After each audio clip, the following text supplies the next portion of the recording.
This to make it 28-3. Arthur Blank loving it. Up by 25. Toss to White. He's in! What a comeback!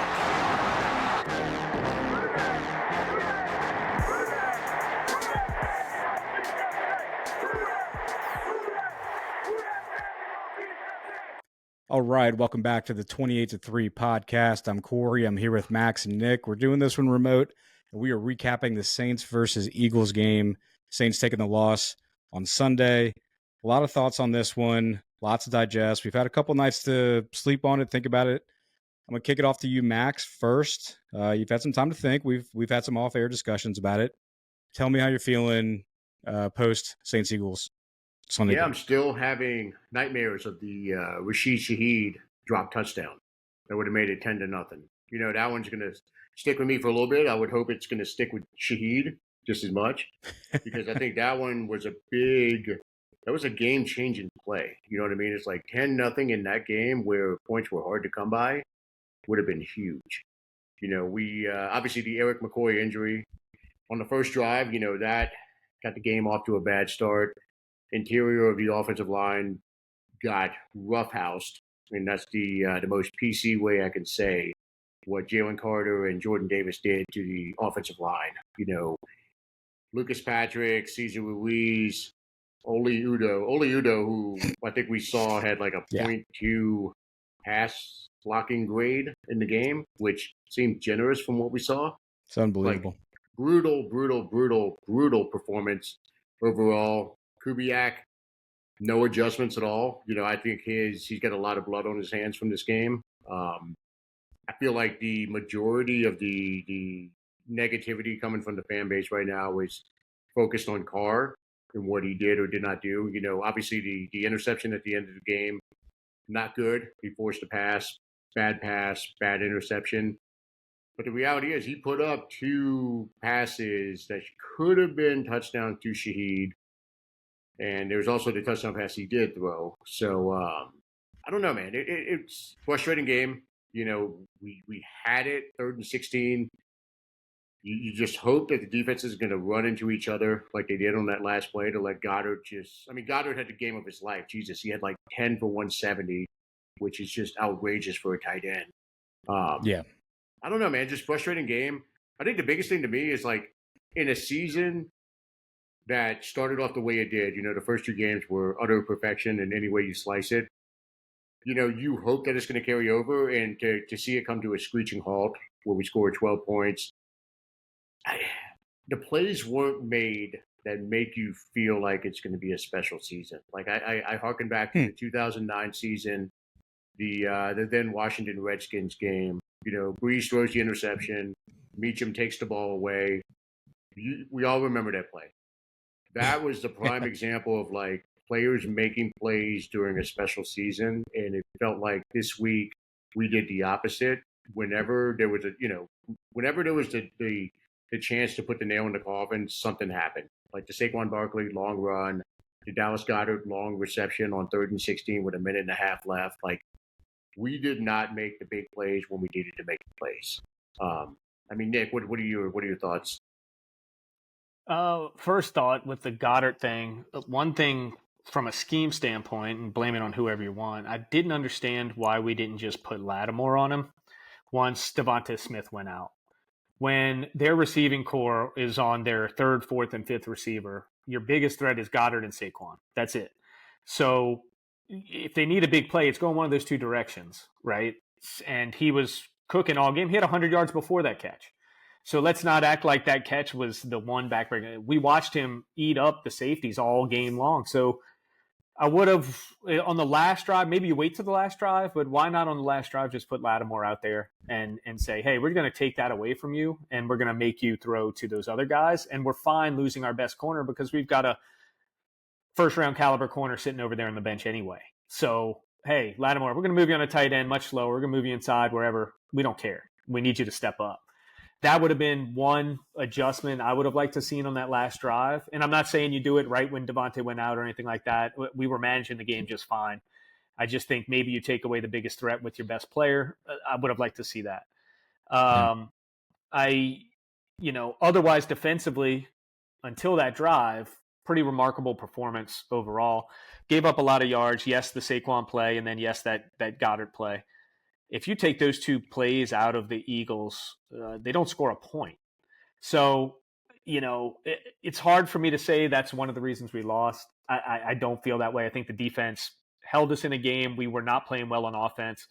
Kept getting put in tough spots, 3 and outs, 4 and outs, not long sustained drives for most of the game. And they just kept finding a way to get off the field. So for me, defensively, pretty damn good performance, even though we gave up over 450 yards. 2 turnovers, 2 fourth down stops, I believe. We saw, 3.5 defensive line sacks. We were doing it all. Everything you want us to do, we were doing. So I don't assign any blame really on that side of the ball. I do, offensively, I think you have to be upset about a lot of things. It's hard for me to say one center going down can completely derail your offense, but it did. Whether it was because the coach thought we were derailed and was calling conservatively, whether it was the offensive line was so bad, which they were, by losing one guy, I just find it hard to believe you couldn't come up with 2 scoring drives. We got was it 1 scoring drive after we scored on the drive he went out, right, with the field goal. Yeah, field goal. We got the touchdown to Olave, which was after we had gone down and we opened up the offense a little bit. We scored. Great drive by Carr. In response to you saying, the bulk of the fans have blamed this on Carr. I don't know how you blame that game on Carr. It's happening. I don't see it. I know. And that's got to stop. When it's clearly not his fault. Was the pick not a good throw? Yeah, he was also getting hit. So, we didn't use the pass game very much in the game. He hit Shaheed in the hands, which should have been a touchdown in my opinion. I know that some people may disagree. That's a great throw, period. The cornerback didn't get a hand on the ball. He didn't really impact Shaheed that much. I feel like he should come down with that ball. And it was right at the goal line, right in his hands. He marched us down. The minute we went down and we put the ball in his hands, he marched straight down the field and we scored. Unfortunately, we gave up a score right back and the 2-point conversion, and we're down 3, and he's got to go score again. Pressure comes up the middle. He short arms a throw. He doesn't get enough on it to hit Shaheed. Also, don't think it was another great route by Shaheed. I feel like his game was horrendous. It bothered me a lot just seeing, we've talked about it on the side quite a bit. The route running is not there for him as far as like the sharpness. Obviously, we know what he can do. And I'm not saying I don't love him as a player, but going to him in tight spots or when on these top end corners like Darius Slay, and you see them reading his routes with ease. And he didn't have a catch on 5 targets, and some of that's on him. And I think it was after 2 stellar games by him, he had a poor performance, and he'll shake it off. He'll be right back next week, just be as dangerous as he was, the last couple of years with us. Not overly concerned about it, but you did see the difference between a technician and just an incredible athlete yesterday, I think. As soon as they put a guy who is, a perennial Pro Bowler at the position on him, he had no problem dealing with him. The deep ball would have been the one play where he could have got his on them, and he missed the opportunity. Otherwise, he was blanketed, and they were reading everything he was doing. It was no problem whatsoever. Yeah. Now, my last take that I'll say on the whole game is that's a game we should have lost by a lot. And we were there. We hung in. And if we would have somehow gotten that stop and we'd have won that game, I think the fan base would be out of its mind right now. And I think that's the margins we've had multiple conversations about on here in the NFL are very small. Let's look at the Chiefs' last 2 games. The Chiefs get a very iffy pass interference call in their previous game against the Bengals. Gets them in field goal range. They get it by letter of the law, probably pass interference, but a very light one. Gets a field goal, game-winning field goal, win the game. That was on 4th down. So if that's not called, game's over. They lose. Come back the next week. They tackle the Falcons, Kyle Pitts in the end zone. Tackle him for a go-ahead score, not called. And they win that game. That's the margins we're kind of talking about right now in the league. It's very, very tight. And we kept ourselves in it with the chance to do that. And if we get that stop and not allow that big Goddard play, or Carr does get us back down the field, kick a field goal overtime, we were right there to win it. And so I don't want to overreact too much from a bigger outlook of the team, because that's a good team. They were an NFC favorite coming into the season. They're now 2-1. The only game they lost, they dropped a winning catch as well. They lose a game that they, by all accounts, had won if Saquon doesn't drop the pass against the Falcons. It's a good team.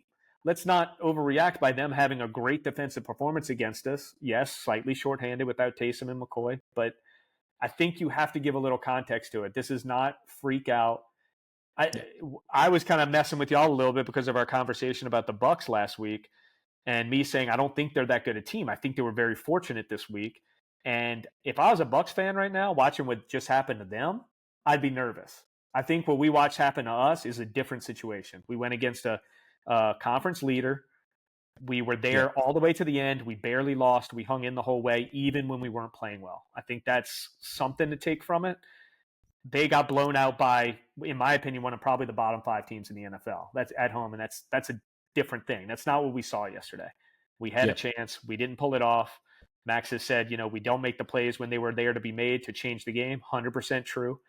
Is that going to be a theme for our team, or are we going to turn it around and get right back to where we were the last 2 weeks, where we made every play that was available to us? And we'll just have to see. Yep. Corey? No, I mean, I agree. I agree with your take on the perspective of the game, because like you said, it's an Eagles team that a lot of people before the season projected to be the representative of the NFC. And, the more I break down the film, the more I look at it, or like watch the clip ups that people have on Twitter and YouTube, because it was kind of like I had to make heads and tails of what really happened. It's easy, and I'm not saying any of these takes are wrong, but it's easy to say Kubiak called a bad game. It's easy to say the offensive line played like trash, because they did play like trash. But McCoy being out, you hear things like McCoy is the one who has the responsibility of calling out the protections. If there needs to be an adjustment, slide here, slide there, some kind of change in protection, he'll call that, not necessarily Derek Carr. So the perspective on like you said, is that on the game as a whole, is that you played a really good Eagles team. And I think there's not enough being discussed about that one point. I mean, the Eagles' defensive stats to a degree, like the rushing stats, the yards per carry coming in, were horrendous. But the people that just saw, just like, we couldn't sit there and say, all right, we had two weeks in a row, the first 2 weeks of the season scoring over 40, that we're a team that's going to score over 40 every single game. And so you can't look at the Eagles, the same token, and say, oh, they've been allowing opposing running backs to run for 8 yards a carry for the first 2 weeks. Like, that was not who they were, and it's not who they are.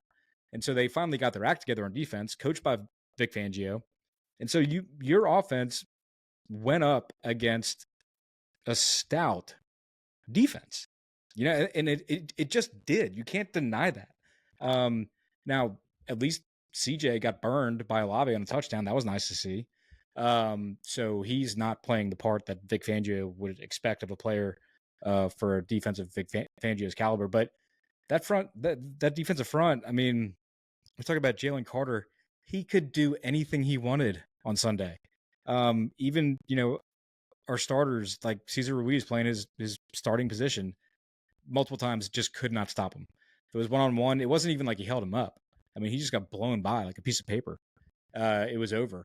And so taking that, then losing Erik McCoy, and then having to make Patrick play at a different position. It's like we talked about during the game. You got like 2 backups playing on a 5-person spot.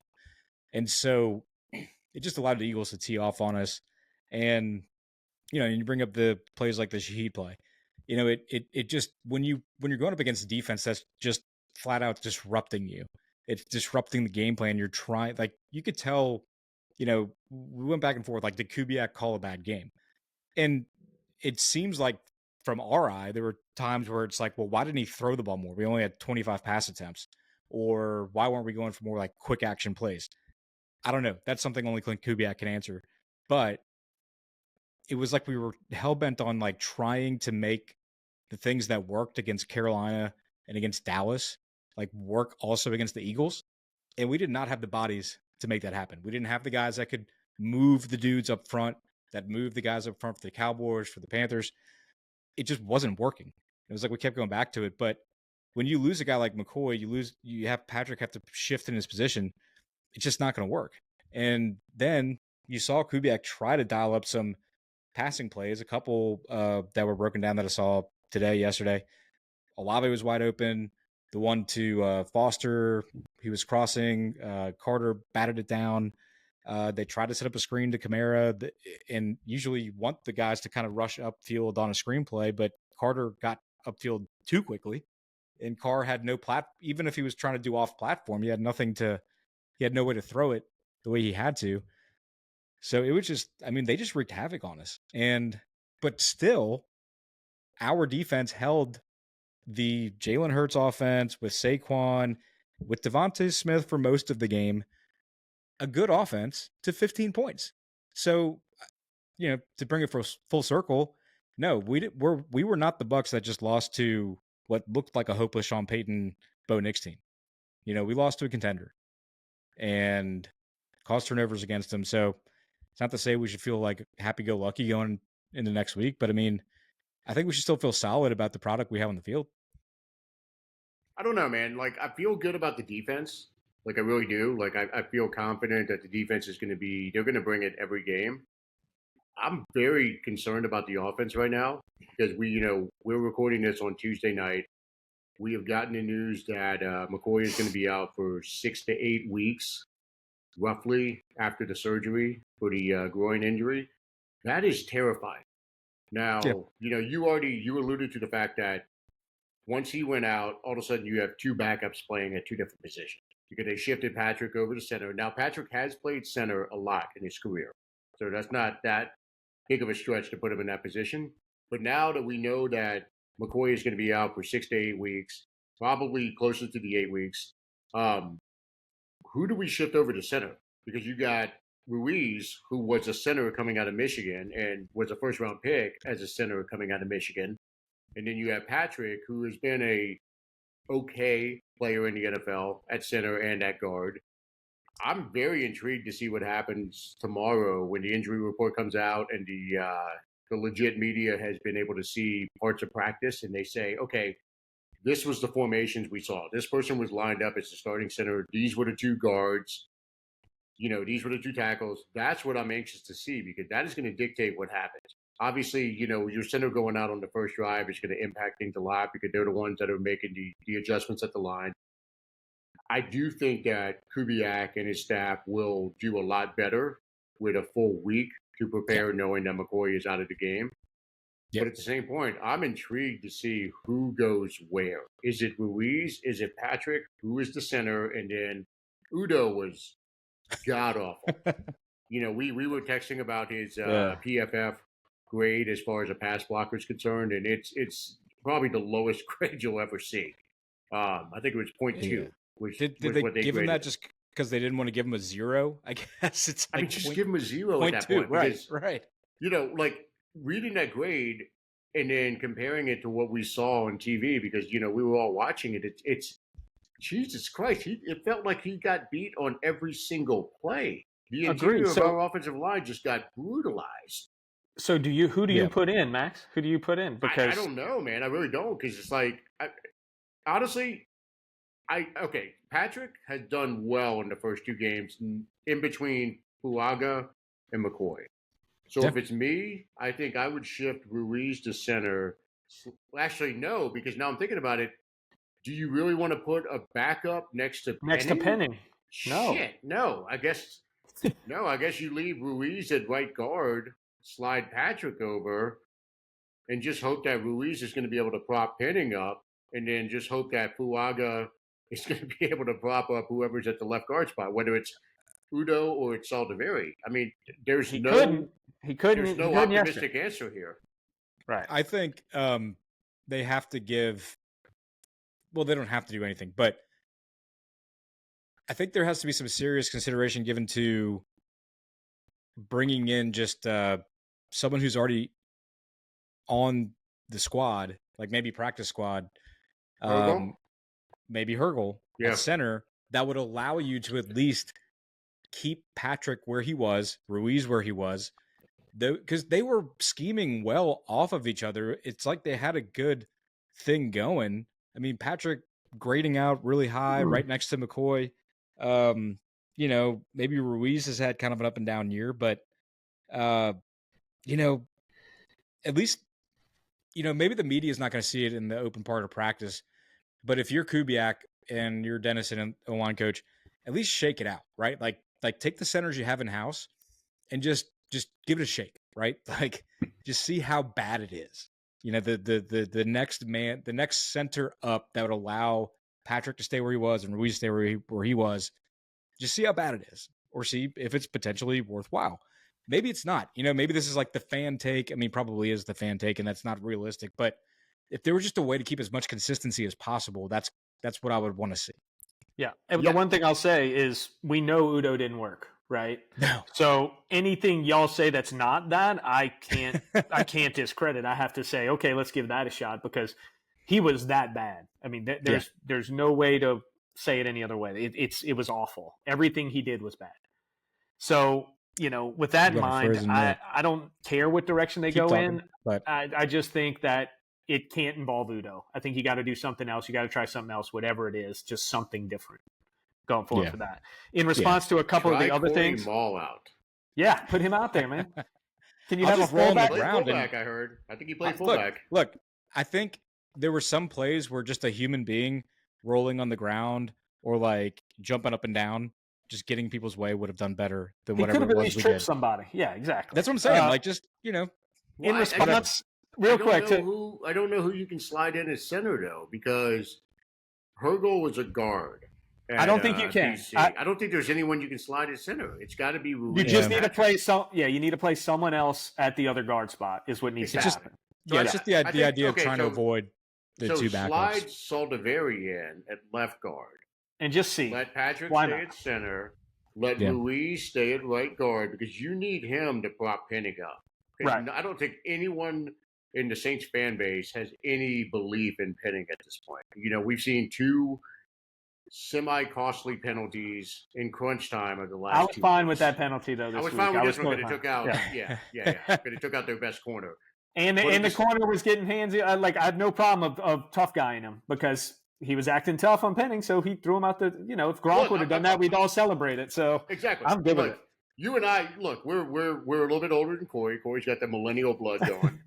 We enjoy that shit. You admit it? Okay, cool. Yeah, well, you look older, but we're older. That's what I was looking for. Okay, there you go. There it is. So, no, I enjoyed that play. I look at Alex and said, that was fucking awesome. It wasn't aggressively dirty. It was sending a message. And you know what else it did, though? And it honestly didn't end up mattering at the end, but that drive was going a little too quickly. And what it did was it backed us up 15 yards, but we still had the first down, and we ended up scoring the touchdown. Yeah. That was a great drive, period. It was a great drive, but at the same point, that Penning penalty, in a weird way, helped us out from a time standpoint, even though the defense ended up blowing it when Howden ran into whoever the other person was. I want to talk about one more thing. Y'all were talking about Kubiak. I didn't touch on that a lot, but there was one thing that I think was also a game-turning play, and it was a coaching, and my feeling was an error, was not kicking the field goal on 4th and 2.5. And then the play you come up with is jamming it right up the middle again when we were averaging about 2 yards a carry. Come on. You're talking about the 4th and 1, not 2.5. It was way more than we 1. Went for it. It wasn't 1. It was 2. It was 2 plus. Yeah, for sure. Maybe the screen showed it 1. I swear it was 1 because Dennis. It may have said that on the screen. I referenced it in the press conference saying, "Got to get a yard." Needed a yard. We can check it. I think he got a yard. I don't think he got 2 yards, and he was short. Nick, but we can check it. But either way, when you're not running the ball well, and your plan is going to be to run the ball in a 3-0 game, I really would have liked to have seen a field goal there. That's the type of game it was. This was a game that was not going into the 20s. This was a brawl. in other games, I'm totally for it. We're moving the ball. We're hot on offense. I'm all for going for it on fourth down. This was not one of those games. We were not scoring points. We were having trouble, and we gave away 3 points, in my opinion. I did not like that call when it happened, and of course, the way the game played out, it ended up even worse. But I didn't like that call. Y'all both mentioned a little bit about the Kubiak. Wait. Yeah, Nick, before you go on, are you saying that you had an issue with DA deciding, or are you saying Kubiak made the call? Like, no, which one are you saying? I want to be clear. Are you saying Kubiak pushed to go for it, or DA I have no idea. I'm saying whoever did it. We don't know. We don't know. Okay.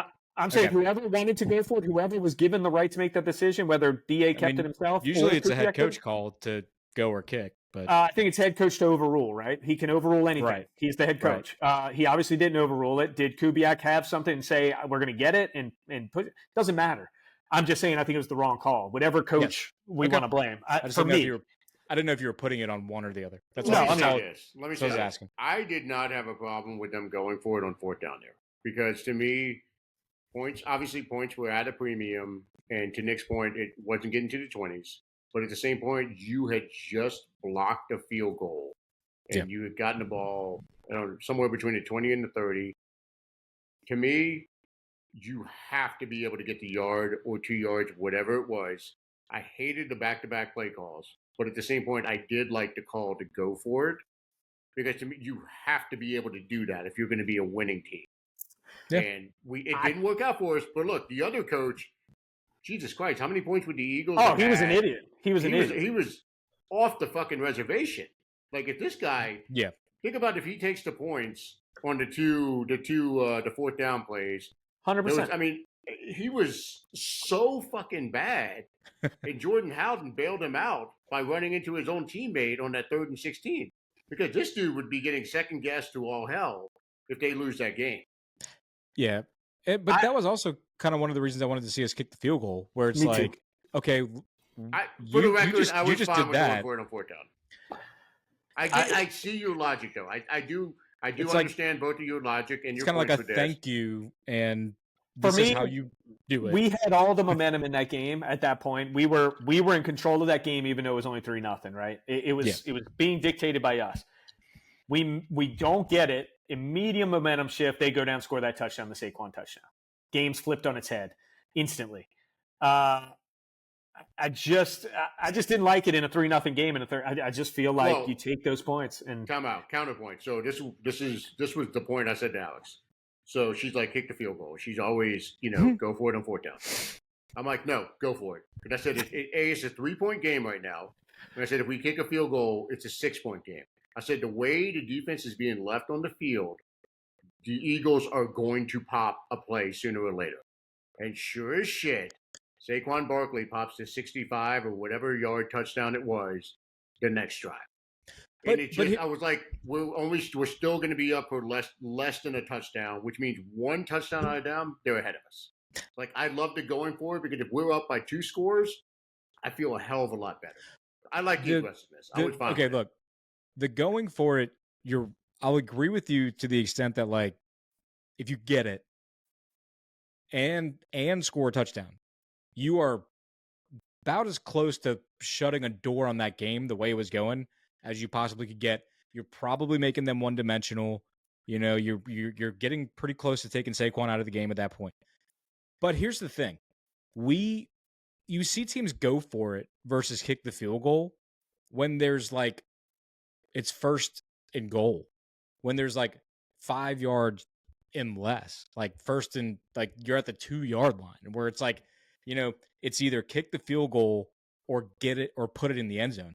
It was extremely likely, the way the game was going, that if we had gotten that 1st down, we could have gone 3 and out. Like we could have been in a 4th. We could have been in a 4th down again. So it wasn't like it wasn't a one. It wasn't a one for slam dunk to slam the door. It wasn't a 1 for 1. If it was a 1 for 1, I would have been like, if it's on the 1-yard line, I would agree with Max. That would have swayed me more. But and look, I completely understand both of your perspectives on this. I really do. I personally, and I will eat shit on this because it was obviously the wrong decision. Well, wait, don't be like the guy from Florida State. But So Max, real quick, I would do it again in that situation because when you block that punt, and we're sitting there like, God damn it, return it for a touchdown because this might be the only touchdown we get all game. Right. So at that point, you're so close, and the offense had inspired zero confidence to that point. Yeah. I'm like, It is a good point because it was one game where I wasn't we were so mad. close. I wasn't mad at guys that weren't falling on it. The guys were trying to scoop and score because I'm like, you gotta have to. You kind of have You to. know? And it's like, think about this game. Think about the missed opportunities. Shaheed twice. The first one, he absolutely should have caught that. The second one, which the second one's a lot tougher, and there were people on social media, on Twitter, who were giving him shit. Slight got The his hand in majority there. was giving Carr shit, but there were some people who were looking at it like, no, Shaheed needs to be more aggressive, and go for it and attack the ball. Shaheed it was a bad game by him. Shaheed was fucking terrible. One more thing on the field goal, though. The main reason I wanted to kick that field goal is we had 6 drives since the first field goal drive. Okay, 6 drives. We had totaled 46 yards on those 6 drives. Okay. You noticed that pause there. That was a dramatic pause. You like that, huh? It might not be coming through on the final recording, but whatever you said, Nick, I'm sure it was. Max and I couldn't hear it, but I'm sure it was genius. It was perfect, though, Nick. You go, the reason I want to do this, and then it just paused. Pause for a sec. What I just said, just to recap, since we had a little just in case it doesn't come through, but we had 6 drives after the opening drive where we had 54 yards on the open drive. On those 6 drives, we had 46 yards. We were getting mauled. We were getting absolutely Corey mauled. It was getting horrible. Hey. I like it. I mean, it's bad for us. It's bad for us. That is going on a T-shirt. We got to shift that around. Like, we need to Corey Maul the next team. Like, we can't be getting Corey Maul. Was that off? That was all on the fly. That was pretty good. That was off the cuff. That is why, Corey, that is why he is low-key the best Saints podcaster out there. And you know who gave him that title? Who did? Oh, God, here we go. I'm not going to say shit. I'm just asking. I'm asking you. Up. You got to stand up and show the shirt. No, it's on the it's on the screen. Well, it's on the camera. From where we I'm can see it. I would have to stand up and go up to the camera. Everyone knows that logo. We're good. Max, who is it? who gave him the? I'm not going to say it. I'm not either. I'm restricted from doing the thing that y'all told me I can't do. So, Dan, Mike, there you go. There it is. There you go. Nice shout out, Max. You got to stop with that shit. You're doing it every episode. Anyway, the other 2 things based on things y'all said, the Kubiak adjustment thing, I agree 100%. What I was hoping at halftime was that we would see something that looked a little bit different. That he we saw nothing. We saw nothing. It looked the same as the first half. That was my biggest concern. That was concerning to me because we know DA and even any level of the game, whenever there's adjustments. And you've heard coaches poo-poo like the halftime adjustments thing. They're like, oh, what do you think? We're just like looking at iPads all game and we think like, oh, halftime, that's it. That's when we're going to make adjustments. They're like, no, we're trying to adjust the whole game. And there might be some validity to that, but I didn't see any adjustments. It didn't, or if he tried to make adjustments, the guys he had on the field, at least up front, couldn't pull them off. So, Well, let's do this. So, Corey, you have the clipboard in front of you. How do we do on our predictions? All right, here we go. Well, hold on. Let's say this before we dive into who picked what. Let's come to a consensus on who the actual MVPs were. Offense, I go ahead and say Olave was the best player I saw on offense for the Saints. Yeah. And then on defense, I would say Granderson. Obviously, feel free to chime in if you don't agree, but Olave to me was the clear best player on offense. Hold on. I don't want to screw with your system, Nick. So I'm flipping over a fresh page. The camera's probably not catching it, but we're going off the old pick, so you got to check. No, we're going off the old pick, but I want to figure out who the MVPs were before. But I'm writing down who were. Yeah. For me, I think there's a couple candidates on both sides. On offense, Olave was six targets, 6 receptions, 86, and the touchdown. I think he played really well. Kamara had almost 130 yards total. Had a great 3rd down catch on the deep ball. He played really well. I think that's your only 2 guys you saw anything out of. Defensively, I think there's multiple. Granderson 1.5, Brzee 2 sacks. I'd probably give it to Granderson. He was very disruptive in the first half. He was lights out. He unfortunately disappeared in the second half. I don't know if he had a tackle in the second half, but he dominated the first half for sure. I'm going to blame his lack of second half production on myself because when we were texting about it, I agree. Yeah, I know y'all love that. It's fucking softball for y'all. But Max, when you texted out his stats, I was like, damn, those stats alone would be enough to be defensive MVP of the game. And I don't think he had another stat after that. No, so I'll take he didn't. If it's me, I say Olave. I'll take full blame. I'll take full blame. I'll say Olave and Granderson. Yeah, even a half out of Granderson. Yeah. I mean, that half was better than anything else anybody did. I think so too. I mean, you could say Brzee had 2 sacks, but those were more like spot plays. It wasn't like an entirety of the game. One of them was big though on third down. I think it was pretty. It was real big. No, it was on the last drive to go 3rd and 16. Yeah, it was a huge play. It was a massive play.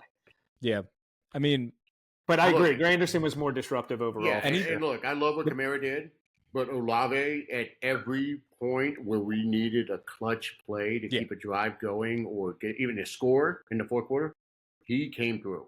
Yeah, I give Olave more shit than anybody, but that dude played his ass off. He was running his routes to a T.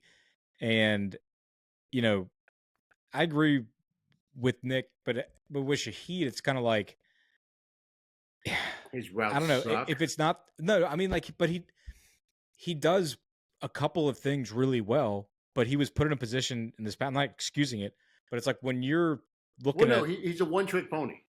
Right, that's what I'm saying. So if he's your we're looking at him like he's our quote unquote number 2. He should be our 3. But it's like your number 2 is usually your precision route runner. See, Olave should be our. Oh, you just hit the nail on the head. Olave should be our number 2. Shaheed should be our number 3. And number 1 have someone like a Devontae Adams, maybe. That's number 1. I think he was making too many business decisions, and Antonio Pierce needs to make a business decision. I agree with you, Devontae. Hey, let's do it. Can he block? Can we start that, dude? If we get Devontae, I don't care if he can block. Corey, can we start that? What do we want to call it? The narrative? No. Is there something we can call business decisions? Hashtag, yeah, there we go. Something like that. Something to get him over here. We stand on business decisions. There you go. But no, I mean, but that's the thing. If we're asking Shaheed to run precision routes, then he's not going to do it. Like if we're asking him to burn a dude, to even give a double move, he can do that. But if it's like you got 2 receivers and they both got to run the exact precise route every single play, we know Olave is going to do it. Shaheed might do it 50% of the time. That's another Kubiak question. Bro. Okay. That's another Kubiak question, though. Why, when Olave, they didn't have anybody who was keeping up with Olave on the routes. Why 6 targets? Why only 6 targets? When clearly that was the only offensive weapon other than Kamar's 1 play, which was a great play. 6 targets is over 25% of the passing attempts for one. But that's the problem. That's both should have problems, been half, right? Maybe. But when you've got a guy open like that, do other teams shy away from throwing their star 15 targets? Does Cooper Kupp not get 18 targets sometimes? If I had the biggest, because I respect Kubiak's idea of, look, we're going to run the ball. We're going to establish the run. We're not going to shy away from it. We're not going to abandon it. But I know we all but hear me out. I respect that to a degree, but it's like, you've also said that you run to set up the pass, or you do a play action to ease up the run. And it was just, it seemed to be like an overcommitment to the run. It just, even when you try to go, we said during the game when we were texting, I was like, I want to see more stretch. I want to see more off tackle runs. Like, screw this A gap bullshit, because we're not going to make any hay there at all. The Jalen and Jordan Davis were striking through the A gap to get to the stretch. Like they were shoving our guys around like ragdolls. And so it's like, at some point you had to say, I like our chances against Philly's defensive backfield than I do against the guys up front, especially when they're running a 6-1, like what Belichick ran against the Rams in the Super Bowl. It's like, you're going against the OG defensive guy in the NFL. Like, he's a Hall of Famer. Just right.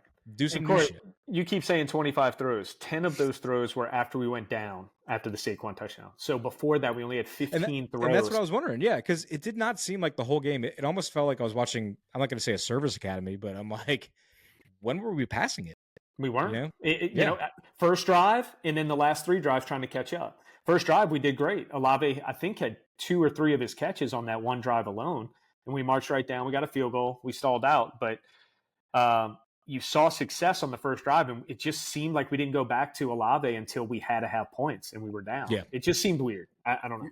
I think a lot of the play calling and the scheme is a direct result of the offensive line having zero depth, which we saw this week firsthand. Example. But you know, there's ways to get a couple throws off to your star receiver. You roll them out. No, for sure. But I also think that they know Penning is a much stronger run blocker than he is a pass blocker. Like, we all know this. Like, he's an animal in the running game, especially if you can just turn him loose and say, "Hey, go maul that fucking person in front of you." Like, and that's he what he even does had a well. bad game and fucked up some running blocks this game. Like, he even had a bad game. Right. But it's he did. I think a lot of the philosophy that Kubiak has introduced this year is predicated on him knowing that this offensive line is kind of poor overall and having zero depth. Like, he knows, hey, I can turn Penning loose and make him run. But you go for it on fourth down. Person in front of you. What's that? But you go for it on fourth down. It just didn't seem like a cohesive fucking game yard, dude. You got to be able to get that. Who calls that though? Is it we got to? They're never going to really play. tell us. He called the play. Well, he called the play, but was it was Kubiak like, hey man, it's been really hard for us to get like a fucking yard. We just probably get the points. Never heard an OC say that. Ever. I've never heard an OC talk in person. Period. So I do want to say this though. It's the frustrating thing is looking on social media and seeing because immediately the fucking narratives pop right back up. And I texted it to both of you guys. I'm like, oh, here we go. It's idiotic. Gasoline on the fucking fire. It's idiotic. People who pay no goddamn attention to anything. And I've seen, tweets or posts or whatever you want to call them. Oh, well, don't blame the offensive line, just because 2 starters got that's fucking asinine. What? They still played like shit. We'll have Nick text you the screenshot of the one I'm talking about. That is floating around, and the reality is, don't when blame the offensive linemen go out of a game, 2 starting offensive linemen, one of them, your center, who, as Corey mentioned earlier, is probably the one making the adjustments, calling the plays at the line, all that stuff. That is a huge fucking deal. Well, and that directly impacts the performance of your quarterback. When your quarterback is getting pressured up the middle and it looks like a jailbreak, it looks like fucking Black Friday at Walmart. Every time the ball was snapped, people were fucking mauling him like he was the goddamn PlayStation 5, 2 years ago. They have like fives the dude was now? getting crushed. Yeah, they do. You came and played it when I whooped your ass in the NCAA. And he still only threw one terrible pass. I mean, it was a terrible pass. He had one bad pass in the game, and Well, the dude is getting crucified. One And I know particularly bad Corey pass. wants to say, but as he's getting I'm hit. not even. No, look, As I'm he's not even getting talking about the Shaheed. I'm not saying he didn't have a perfect game besides the interception. Corey, no but one's perfect. We're spoiled by agree- watching Breeze for fucking 15 only, years. I only bring that up because I agree with you. A quarterback is allowed to have some bad passes, and people weren't giving him that grace yesterday. I'm on your side on this. If the ball hits the receiver in the hands in the end zone, Yes. it is not a bad pass. Yeah. No, I did. I called that one a bad pass immediately after It's it not a bad happened. pass. You retracted it. You retracted I called it that when it happened, without being able to see what was happening to Carr in the pocket. Retracted officially right here on the air. Yeah, it was not a bad. It was actually an impressive throw. Thank you. Good. It was very impressive throw because his shoulders were like. When I watched the all 22 clip I saw on Twitter, I didn't do the all 22, but well, you keep saying you did. I saw the all 22 that someone else accessed. There we go. Okay. I didn't pay for that shit.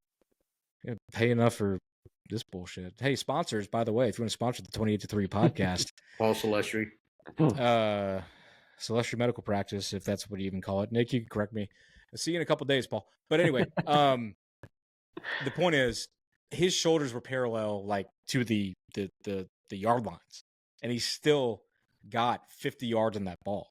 So that was impressive. And if my point with that play was, and we're talking about the Shaheed in the end zone, the Shaheed in the end zone play. Is my point in that one was that if he was not under pressure, then it would have been a more simple pitch and catch. He probably would have put it back pile on. Shaheed's well past the corner at that point. It's an easy touchdown. But we weren't getting easy anything against the Eagles. So which is fine. I'm not criticizing the fact that it wasn't easy. Hairs. The ball hits that is Shaheed splitting in the hairs. hands. That is splitting hairs. So if anyone puts that on Carr, it's like, then fine. You want to put that one on Carr, then I would invite you, Mr. Twitter person or talking head, whoever you are, to please kindly go stand behind Lucas Patrick at center, Aliudo at left guard, and Cesar Ruiz at right guard, with Jordan Davis, who weighs 350 pounds on a good day after a Richard Simmons diet, and then Jalen Carter, who is a demonic alien, rushing at you. Man, one of them with a hand on your shoulder, and then you go throw it 50 yards. Okay, Come on. Tell me about where this demonic alien came from, because you've been pushing this in our text messages all day. I just came up with it. It's a thing. Been listening to Joe Rogan too much. Oh God, no, I don't believe they're real. I just said it. I mean, what else do you call Jalen Carter? I mean, he wasn't human against us. He just was possessed. What I call it is a really good defensive tackle going against two scrubs. Oh, don't be so realistic. Around, and a guy who's okay in Cesar Ruiz. You're not going to give me a moment of science fiction, Max. You're being so realistic. But no, I mean, people that are criticizing Carr on that play are ridiculous. Because, but the thing is, that's floating around, and people are using it to try to perpetuate narratives. Hashtag the narrative, whatever it is. Well, they're trying to that's perpetuate not a these hashtag things. yet. Are you trying to make the narrative? I don't want to see a narrative on top of the agenda, because that's just too many. Stupid. It's all stupid. Perpetuated by stupid the people. Blanks. It's all stupid. But the reality is, when you don't have an offensive lineman or an offensive line blocking for you as a quarterback, when the middle is a jailbreak every play. Yeah. What was it? 40%. 46. It was bad. No, 40. And it was And what was it? What was it, Nick? That you said the reason that probably was in reality higher, that they don't count quick throws aren't pressured, right? So anything, and we were throwing a lot of quick throws there. Those are usually not pressured because they don't have time to pressure. When you so it throws your percentage up, like a one-step drop, like bubble or a screen. Yeah, one-step drop, screen, anything. Quick slant. Those throws aren't going to be pressured in most cases. It's really hard to pressure a quarterback when he not only has the ball for 1.8 seconds. You know what I mean? It was one of those games where I was waiting for Jalen Carter to just intercept the snap. How many did he back down? They were that quick off the ball. It felt like a lot. Yeah, and we had no answer, and I think that's the biggest concern, is that we had no answer to it whatsoever, except for that one really great drive, which I think was the only great drive we had all game. When we needed a score, we went and got it, and then we needed another score, and I think we all know we weren't getting two. Once they scored, we knew we were probably done. I mean, we thought that was it. And they got the pressure again, and they made the play, forced a bad throw. It was a bad throw, and the guy made a great pick. It was still a great pick to pick that off. I mean, it's not a super dangerous spot where that ball went. It's low, very difficult pick. Got reviewed. He made a great play. And to be overly simplistic, Carr did what I was hoping Jalen Hurts would do when they were driving. When Jalen got it and it was the pressure was on them, oh, this is prime Jalen Hurts pick, territory. Yeah. He just did his game. How many national TV games where Chris Collinsworth is the commentator and he says, no, I'm not going to do the impression. Don't do it, please.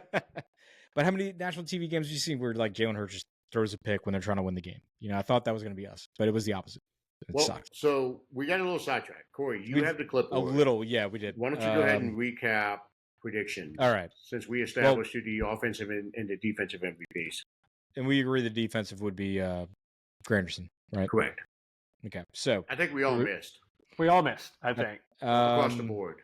Yeah, let's see if we hit any stats, though. Let's see. Well, run through it. Give us the recap. Okay, so Max had the Saints. We all had the Saints winning. Max's final score was Saints 28-17. Nick's final score was Saints 27-23. Mine was 31-21. I think I was the furthest off. So 0 points across the board. So let's just wash the So that's 0. I'm going to do a line through that. 0. Offensive MVP, Max had Alvin Kamara with 2 touchdowns. I think 1 rushing, 1 receiving. Touchdowns were hard to come by. You had DeMario as the defensive MVP with, I think you followed my lead here. You went DeMario 10 tackles and a sack and a fumble recovery. Okay, so I was That's arguably correct I mean- with Kamara. Arguably, but I'm going to give it to Olave. Yeah, I mean, I would say if there is to be a quote-unquote honorable mention, it's Kamara. Yeah, for sure. 100%. And then, let's see. So Nick also had AK. You put 120 yards in I guess probably total. Yeah. 120 yards and a touchdown. I think our offense was somewhere north of 120. He had 127, actually. Kamara did. Oh, there you go. Okay. No tutty. No tutty. Now you did. Kudos to Nick here if we're talking about who got closest. Nick had, for defensive MVP, the Honey Badger. Yeah, but that's not the one, though. It close doesn't matter. Predicted an INT. So I'm not saying we give him the point. I'm just I'm giving Nick his kudos for predicting a guy with an INT. And then I had, I was way off. Carr did not throw for 250 yards. He did not have 3 touchdowns. And Willie Gay certainly did not have 10 tackles. The only thing I think I got right. Did recover a fumble. Because I remember Nick said the first backup predicted to be a defensive MVP. And I said, no. He will be a starter in this game. I predicted that correctly. But that's about it. Okay, because they he didn't do much. He didn't do much. I mean, he was there, but honestly, the only plays that Jalen actually tried to run it, we were already in like a dime package anyway, or a true nickel without Willie Gay. Yeah, but they opened up. They ran a lot. Philosophy on that signing didn't come to fruition at all. Yet. Okay, Yeah, well, that's fine. Max. That's I fine. think our take on that signings was dead on because as soon as we faced the running quarterback, they brought him in, just like we said early in the season. We'll see the snap count when it comes out tomorrow. We'll see it tomorrow. It's going to be a good percentage because there was a lot of 3 linebacker sets. He started. Okay, we'll look at it when it comes out. Yeah, I don't think it's a ton. I bet you it's probably more than you think, though. But the one thing is when do these guys run the most? Third down. And he wasn't on the field on third down much. So I think that's so like. If we're not going to stick with it when it's most likely, then it doesn't make a lot of sense. I loved it when Corey brought it up. When he attached it to his prediction for the game, and he said, "This is the game we signed Willie Gay for." I was like, "Oh shit, yeah!" It was. Like I thought it was makes a good. sense. This is when it should be. And the reality is, like, we really didn't see too much more Willie Gay than normal. He did have the fumble recovery. No, I bet you I think we did. We saw him on the field a lot more than we did the first 2 weeks, but we just don't think he made an impact. He didn't make an impact. We didn't see him make the plays.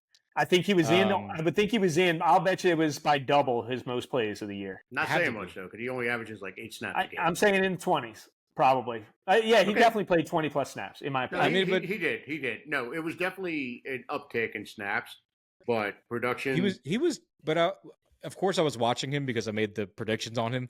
But he was getting blocked pretty damn good. And look, you're not the only one that predicted it. Ian threw it out on Twitter too, and I was like, it's probably a good pick. But you said you were gonna say great minds, but it was me. And that's right. Remember that exchange? Yeah. That was nice. Thanks. Well, it's funny because he said it after we recorded the preview, but the preview came out 2 days after. Yeah. So is that? Did we get a heard it here first? Yeah, but neither one of y'all were right. Didn't really do anything. True. They were right in the fact that this is the reason they signed him. Right, they were wrong in thinking it would make an impact. Well, I mean, but honestly, so the reality is, that's what I thought. I thought the same thing. So we talked about it. You were against us on it. You said he's a backup for our guys. We thought we brought him in to help with this running situation. That's what they were trying to do. It didn't really work because he wasn't in there for the plays Hurts really ran on. The big plays, they were third down plays, the 2 bigger runs. So it's kind of like so 2 things. So we're goose eggs across the board, all 3 of us, on our predictions. I think 0 points awarded for this game. Exactly. 0 points awarded. Now, the Willie Gay theory that you two have brought up, and I do agree there is some merit to the theory. That's why we signed him, is to help deal with the mobile quarterbacks. After watching Jaden Daniels systematically sodomize the Bengals last night on national TV and to eliminate Nick and I from Survivor in a big league, I am terrified of that game when we play the Washington Commanders. And I am very curious to see if Willie Gay at that point can step it up and do what we brought him in to do, which is to deal with the mobile quarterback. Because that game looks frightening now. There isn't a defensive player short of like an actual cornerback or defensive back that can keep up with Jaden Daniels. Like if he decides to run. Like I don't think a linebacker is the match on that one. You know, he's too elusive. It's accurate. I mean, like he could throw 50 yards on a dime off 1 foot. That's the game that I looked absurd. at before the season. I'm like, oh, depending on, I don't know if Jaden's going to hit his stride by then, but like watching that game last night, he has hit his stride. And that game now, we talked about this extensively on our draft episode, and I felt he was the most ready for the pros. Yeah. The toughest to deal with. And I think it's bearing out, but I do think there is still a way to make his life more difficult than what you saw with the Bengals. And as more tape comes out, I think if you have the secondary to really make that difficult on him, it's going to make his life a lot harder. Right now, they're letting him complete all those short throws off, and then he's running off whenever they're not there. He's taking off. He's playing brilliantly. I love the guy. I think he's going to be a star. But I do think you can make it more difficult than what we were watching last night with the Bengals. It was, I mean, you need the talent. That was not a well defensed. That was not a good game plan. Just like our offensive game plan was bad, that was a bad defensive game. Well, for sure. I think we match up better where it's like Marshawn will match up against McLaurin for one. And then I forget who their number 2 is, but sorry, don't watch too much Commanders football, but it's kind of like, the Taylor Britt got a lot of flack for saying Jaden is running a college offense. Yeah. And look, the college offense. Oh, what? I mean, he took a 5-step drop. His receiver ran straight, and the guy who said that shit couldn't catch him. Dude, okay, so like last pass. Oh my god. And the scariest thing for a future matchup. Maybe we're doing a Commanders preview now, but it's just like I just want to shout him out because he's incredible. Yeah. The chemistry is what's concerning. We'll see. There's a long way to go before we get there, but you're right, Max. I mean, that was impressive. And so what are we going to do against because there's mobile quarterbacks and then there's whatever the hell you want to call Jaden Daniels. Like that's a different animal. Yeah, there's Lamar Jackson, Jaden Daniels. There's a few that are just a different animal. If you want to say you need to sign somebody to handle Jaden Daniels, but don't waste your money. Like just figure something out because Willie Gay is not the guy to stop him. Willie Gay might be the guy to stop Tyler Beignet. Well, look, before we get too, I guess, sidetracked again. What would you guys, because I already answered it, what would you guys like to see, I guess, the formation be, the lineup for the offensive line going in against Atlanta? Like, who do you want to see where? Because there's probably 2 spots you got to fill. So who are you throwing in? For me, I'm leaving it how they did, except I'm trying someone else in Udo. I don't care who it is. I saw enough in one game where someone else at least needs a chance, and I'm fine leaving Patrick at center. I don't think you pull Ruiz off that other side, you got a problem probably. So just for me, try something else than Udo. Get someone else in there and see if they can have more success. I realize how good those guys are on the other end. I believe they're very good. We all thought he was one of the higher players in the draft, Jalen, and obviously the off-field stuff really hurt him. It sucks that's our pick too, right? That's not a great feeling. But I felt he was an absolute star. I thought he was Rookie of the Year last year. Will Anderson somehow snuck it out from under him on the last couple weeks. I felt he was the Rookie of the Year. I think he's a perennial Pro Bowl guy. I get that. But what Udo did was just unacceptable, in my opinion. It was terrible. And you just have to throw someone else out there and hope it's better. Yeah. Udo successfully played himself out of being on the field for a long ass time. We were hopeful when we brought him in that he could be some sort of depth. He's not. You still have Landon Young in this roster. You have Seldaveri. I think as much as I said earlier, thinking about it more, if we had a more seasoned vet as that like backup center option, then I would say find a way to keep Patrick where he was, Ruiz in his normal spot, and roll roll 4 starters except for the center as a new combination. But I think at this point, it's better to say Patrick's your new center, and hopefully you can say he's more than a backup as a center because he's got so many years. And then your only true backup is whoever's filling in at left guard. That's the time you Dennison and Kubiak like do a 2-on-1 meeting and slam the door with Seldaveri and be like, this team drafted you high. We didn't draft you, but you're a player. You can do this shit. And make something work. But I mean, it's not a great spot, but I think that's the best we can do. Yeah. Just got to try something different. Yep. Yeah, Udo, unacceptable. No, he needs to, I don't know, go shack balls or something. And then you hope Taysom's back, and you hope this injury report doesn't look like a complete dumpster fire tomorrow. Well, they said we didn't even mention that. So Taysom, that's a big point. They said bruised young. I mean, bruised Landon Young, bruised lung. That's Young. a good point. We didn't even talk about it. Taysom being out impacts so much of the offensive game plan just from the fact that he can do literally everything, whether it's touching the ball or not touching the ball and blocking and just that's a big point. Great I think blocker. if we can get him back this week against Atlanta and then just figure out some kind of a game plan on the offensive line that, goddamn, it doesn't involve Udo. This is not the same D line that we just faced either. Let's be honest. No, it's not. And plus, Atlanta's offensive line is beat up to all shit. Yeah, they lost 2 starters on Sunday night, so they're having the same kind of offensive issues potentially as us. They had trouble scoring after they went out, so we'll see. Right, we got more to come on the Falcons preview, right? We'll dive into this on the preview episode later in the week, but yeah, they're dealing with a lot of the same issues we are. Perhaps an on-location episode, right? There you go. Maybe. Perhaps. Yeah, hopefully. We don't know yet. We do have a beach trip planned. Keeping y'all in suspense. We did one last year. Oh, yeah, that was a good one. I think we had all 14 of our followers listen last year. We have that many? They were all there. Last year? Yeah, no, that was good stuff. At least. Good stuff. A live listen.